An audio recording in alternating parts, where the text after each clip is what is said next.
जय गुरुदेव।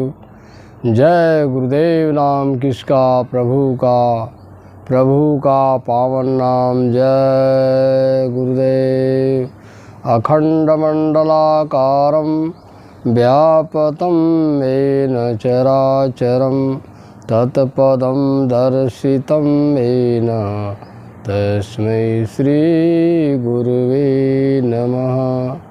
अज्ञानतिमिरान्धस्य ज्ञानाञ्जनं शलाकया नैनो न मीलित्वं येन तस्मै श्री गुरुवे नमः। ध्यानमूलं गुरुमूर्ते पूजामूलं गुरुपदं मंत्रमूलं गुरुर्वाक्यं मोक्षमूलं गुरुकृपा। वन्दे बोधमयं नित्यं गुरुशङ्कररूपिणं यमाश्रितो हि वक्रोऽपि चन्द्रः सर्वत्र वन्दते। जय गुरुदेव। दुखियों के दुख हरता परम पूज्य बाबा जय गुरुदेव जी महाराज के चरणों में कोट कोट नमन करते हुए यहाँ उपस्थित सभी सत्संगी प्रेम भाई बहनों, इस आवाज़ को सुन रहे सभी देशवासी भाई, आप सभी को सादर सप्रेम जय गुरुदेव। बाबा जय गुरुदेव जी महाराज सभी मानव जात इंसानों को संदेशा देते हैं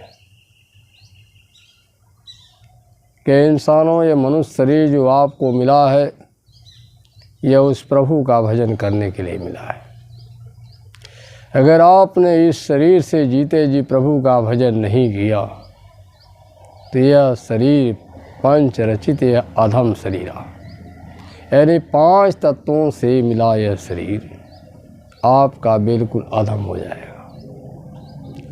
यह उस परमात्मा ने इसलिए दिया था कि आप जीते जी इस मनुष्य मंदिर के अंदर बैठकर उस प्रभु परमात्मा का भजन करके अपने परम गति को प्राप्त कर लेते हैं, अपने परम लक्ष्य को प्राप्त कर लेते। इसके लिए उस भगवान ने हमको आपको मनुष्य शरीर दिया था। बाबा जय गुरुदेव जी महाराज कहते हैं, यह मनुष्य शरीर बड़ा अनमोल और बेशकीमती है, यह बार बार नहीं मिलता है। ये मत समझो आप कि आज मनुष्य शरीर में है तो कल हमको फिर से मानव तन मिल जाएगा। का यह बड़ा दुर्लभ है, बड़े भाग्य बड़ा पुण्य संचय कर्म के बाद तब यह मानव शरीर उस मालिक की बड़ी कृपा के बाद मिलता है, ऐसे नहीं मिलता।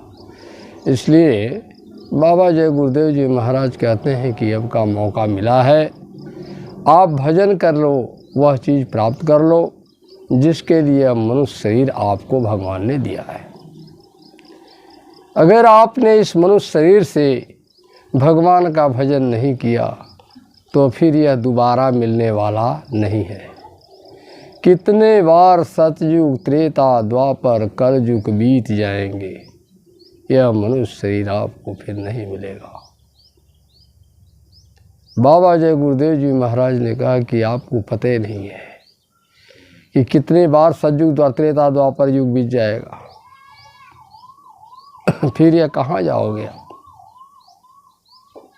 यह मनुष्य शरीर कितनी बार बदलेगा, सतयुग त्रेता द्वापर, तो इनका भी कुछ उम्र है, कुछ पीरियड है। जैसे कलयुग का उम्र है 4,32,000 वर्ष, द्वापर है 8,64,000 वर्ष, इसकी उम्र है, इसकी पीरियड काल है।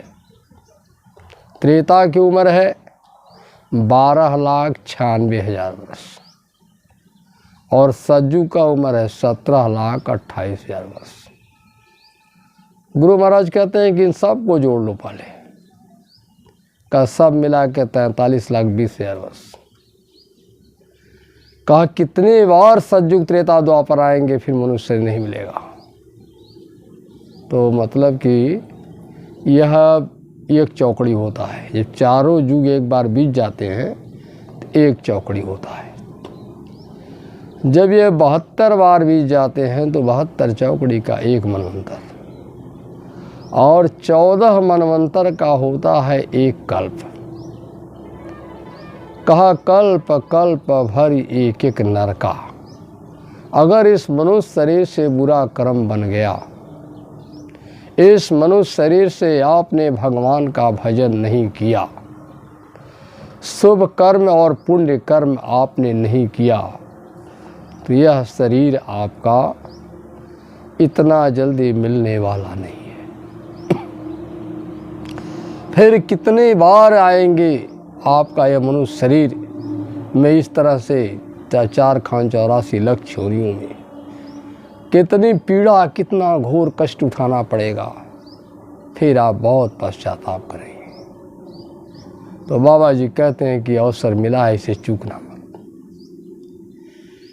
इसलिए यह बेशकीमती कहा गया है कि इसमें प्रभु के पाने का रास्ता उस मालिक ने दिया है। अन्य जितने भी शरीर हैं उनके शरीरों में यह व्यवस्था नहीं है। यह व्यवस्था देवी देवताओं के शरीर में भी नहीं है। इसीलिए यह मनुष्य शरीर जो है अनमोल और बेशकीमती कहा गया, क्योंकि साधन का धाम, मुक्ति का दरवाजा इसमें फिट है। इससे आदमी चाहे तो देव, मनुष्य, देवता, देवता से और बड़े बड़े पद, यानी और बड़ी बड़ी ऊंची जो है श्रेष्ठ योग्यताएं प्राप्त कर सकता है, यानी देवी देवताओं से ऊपर जा कर के ब्रह्म, पार ब्रह्म और उसके ऊपर भी श्रेणियां हैं, प्राप्त करते हुए अपने परम लक्ष्य को प्राप्त कर सकता है। यह बाबा जय गुरुदेव जी महाराज ने कहा कि सब जाने का रास्ता केवल इसी मनुष्य शरीर से गया है। इसलिए यह भगवान, यह बड़ा भाग्यशाली कहा गया है। अगर आपने भगवान का भजन नहीं किया तो पशु पक्षियों के भी शरीर से गया गुजरा है। क्यों गया गुजरा है? क्योंकि पशु पक्षियों का शरीर तो किसी न किसी काम में आ जाता है, लेकिन आत्मा के निकलने के बाद यह मनुष्य शरीर का कोई भी अंग प्रत्यंग काम में नहीं आता। यह अधम हो जाता है, और आत्मा के निकलने के बाद इसको कोई छूना पसंद नहीं करता। यह अपवित्र हो जाता है, अधम हो जाता है। बहुत बड़ा इसमें इसको छूने पर दोष लगता है। आप विचार करिए कि मनुष्य शरीर परमात्मा ने दिया है, इतना आप इसको तेल फुलेल लगाते हैं, इतना सजाते हैं, संवारते हैं, अच्छा अच्छा खाना भी, भोजन भी करते हैं आप, लेकिन आत्मा के निकलने के बाद इस शरीर का क्या मतलब है? कोई देखना नहीं पसंद करता, घर में रखना कोई नहीं चाहता। इसे जल्दी करो, ले जाओ शमशान घाट। तो बाबा जी कहते हैं इससे अच्छा तो जानवरों का शरीर है। बड़े भाग्य मानुष तन पावा लिखा, हाथी के लिए नहीं लिखा है कि बड़े भाग्य हाथी तन पावा, बड़े भाग्य शेर तन पावा नहीं लिखा। लेकिन उनका इतना बेशकीमती शरीर है कि उनके चमड़े, उनके दांत, उनके खाल, उनके तमाम अंग ऐसे हैं जो काम में आ जाते हैं। उनके मरने के बाद उनका काम में आ जाता है। का हाथी के दांत भी, हाथी के दांतों को देखा है आपने? लाखों लाख में बिक जाता है। का हाथिन के दातन के खिलौना बने भांति भांति, मृगन के खाल कछु तपसी मन भाई है। सिंहों के खाल कोढ़त है जोगी जति, तो छेरी के खाल कछु पानी भर लाई है। सांभर के खाल को बांधत है सिपाही जन, तो गैड़न का खाल राजा राव में सुहाई है। कहें जय गुरुदेव भगवान के भजन बिना, मानुष का खाल कछु काम नहीं आई है। मानुष का खाल कछु काम नहीं आई है। का इंसानों, हाथी के दांत मर जाता है तो लाखों लाख बिक जाते हैं। मृगा के छाल भी काम में आ जाते हैं। मृगन का छाल तपसी लोग उसका उपयोग करते हैं। अगर शेर मर जाता है तो उसके चमड़े योगी यति लोग लेकर के पहनते हैं। गाय बैल घोड़ा, गाय बैल बकरी शेर बंदर सब मर जाए, इनके चमड़े बहुत काम में आते हैं। इनके चमड़े भी कम से कम 1000, 2000, 4000 बिक जाएंगे। और सांभर के खाल तो और बेशकीमती होता है, जो सिपाही लोग बांधते हैं। और गैड़ों का छाल तो और बेशकीमती होता है, जिसे राजा लोग अपने काम में लाते हैं। अब विचार करिए, इन जानवरों का हाड़ मांस चाम काम में आता है, लेकिन इंसान का कोई भी अंग प्रत्यंग काम में नहीं आता। बाबा जय गुरुदेव जी महाराज ने कहा कि यह आत्मा के निकलने के बाद ये इतना नापाक हो जाता है कि इसे लोग छूना पसंद नहीं करते, और इसका कोई भी काम आने वाला नहीं। इसका नमक भी नहीं मिलता है। अगर इसके बराबर नमक भी मिलता तो कम से कम घर परिवार के लोग कहते कि मेरे दादा चले गए, इन्होंने 40 किलो नमक देकर गए। ऐसा भी नहीं होता। यानी इस शरीर का कोई काम नहीं आने वाला है, जीते जी इसका काम आने वाला है। इसलिए बाबा जय गुरुदेव जी महाराज कहते हैं कि इतने बड़े अनमोल मनुष्य शरीर आपको मिला, परमात्मा ने दिया। इसलिए धर्म पुस्तकों में इसको देव नारायणी देही कहा गया। मुसलमान फकीरों ने इसे असरफुल मखलूकात कहा, और इसको सृष्टि का सबसे बड़ा सिरमौर कहा गया। यानी बहुत बड़ी बेशकीमती मनुष्य शरीर परमात्मा ने हमको आपको दिया है। वह इसलिए दिया कि जीते जी आप इसी मनुष्य शरीर के अंदर किसी काबिल मुर्शिद फकीर की खोज करके आप भजन करके अपने निज घर को चले जाओ। इसके लिए उस परमात्मा ने हमको आपको मानव तन दिया था। लेकिन हम लोग आकर के इस दुनिया के बुरे कामों में फंस गए, और यहाँ तक कि अपने खान पान को बिगाड़ डाला, और पशु पक्षियों के शरीर को हम इस अपने मुर्दा मांस शरीर में डाल करके अपने इस मनुष्य शरीर को नापाक और अपवित्र कर दिया। तमाम पशु पक्षियों को मार काट कर खाने लगे। यह मनुष्य शरीर परमात्मा का मंदिर नहीं बल्कि शमशान घाट हो गया।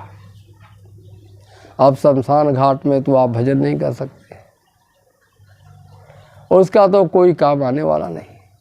बाबा जी ने तो यही कहा कि भाई शमशान में तो भगवान थोड़े रहता है, वहाँ तो जिन्न प्रेत भूत बैताल रहते हैं। तो इस मंदिर को साफ पाक रखना चाहिए था, और इसमें किसी काबिल मुर्शिद फकीर से रास्ता लेकर भजन करना चाहिए था। इसलिए महात्माओं ने कहा संत फकीर खोज करो। मुसलमान फकीरों ने भी कहा किसी फकीर महात्मा की खोज करो। कहा काबिल मुर्शिद के चरणों में सिजदा करो, तेरी रूह आसमानी डगर पाएगी। इनके कलमे इलाही को सुनते रहो, तुमको खिलकत खुदा की नजर आएगी। कहा इंसान अगर खुदा की खिलकत देखना चाहता है तो इसी मनुष्य मंदिर के अंदर जीते जी उस खुदा की खिलकत को देख ले। यदि भगवान का दर्शन करना चाहता है तो इसी मनुष्य मंदिर के अंदर बैठ करके देख ले। इस मंदिर को बिल्कुल साफ पाक रखो, पवित्र बनाकर रखना, इसी में खुदा का नूर दिखाई देगा। बाहर के मंदिर मस्जिदों से ज़्यादा बेशकीमती मंदिर आपका है, इसलिए इस मंदिर को बिल्कुल पाक साफ रखो। बाबा जय गुरुदेव जी महाराज आप सभी हिंदुस्तान के देशवासियों को, सारे मानव जाति इंसानों को संदेश देते हैं कि चाहे हिंदू हो, मुस्लिम हो, सिख हो, ईसाई, अमीर गरीब, छोटा बड़ा, सबका यह मनुष्य शरीर बड़ा अनमोल और बेशकीमती है। इसका उपयोग करो, संत सदगुरु की खोज करो, किसी फकीर महात्मा की खोज करो, उनके चरणों में जाकर और रास्ता लेकर उस प्रभु का भजन कर लो। जिससे कि आपका यह मानव शरीर पाना सार्थक हो जाए। अगर आपके चूक गए तो फिर मनुष्य शरीर दोबारा मिलने वाला नहीं है। इसलिए प्रेमी भाई बहनों, आप सभी प्रेमी भाई बहनों से प्रार्थना है कि आप लोग शाकाहारी सदाचारी जीवन बिताते हुए किसी महात्मा, किसी संत सद्गुरु से एक रास्ता लेकर अपने जीते जी इस मानव शरीर को प्रभु का भजन करके अपने परम लक्ष्य को प्राप्त कर लीजिए, परम गति को प्राप्त कर लीजिए, जिससे कि आपका मानव शरीर पाना सार्थक हो सके। तो प्रेम भाई बहनों, आज जय गुरुदेव हिनौता आश्रम चैनल पर बस इतना ही। फिर आगे आपसे मिलते हैं। आप सभी को सादर सा प्रेम। जय गुरुदेव।